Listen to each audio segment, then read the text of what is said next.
نحمدہ ونصلی علی رسولہ الکریم۔ آج میرا موضوع ہے بات کرنے کے آداب۔ ہمیشہ سچ بولیں، سچ بولتے وقت کبھی نہ گھبرائیں، چاہے جتنا بڑا نقصان نظر آئے۔ جھوٹ ہرگز نہ بولیں اور جھوٹا وعدہ نہ کریں۔ ضرورت کے وقت بات کریں، بیکار بات نہ کریں جس سے نہ دنیا کا فائدہ ہو اور نہ دین کا۔ سنی سنائی باتوں پر یقین نہ کریں، اکثر ایسی باتیں جھوٹی ہوتی ہیں۔ آہستہ آواز سے بات کریں، نہ اتنا آہستہ بولیں کہ سننے والا سن ہی نہ سکے، اور نہ اتنا بلند آواز سے بات کریں کہ سننے والا بوجھ محسوس کرے۔ صاف صاف ٹھہر ٹھہر کر بولیں۔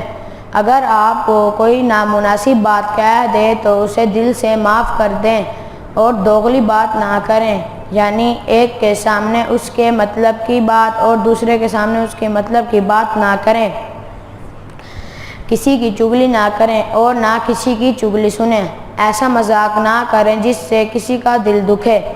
کھانے پینے کے دوران یا مجمع میں ایسی بات نہ کریں جس سے لوگ برا محسوس کریں، یعنی پخانہ پیشاب کی بات۔ نامحرم مرد نامحرم عورتوں سے اور نامحرم عورتیں نامحرم مردوں سے ہرگز نہ بات کریں، بلکہ مجبوری میں پردے میں بات کر سکتے ہیں۔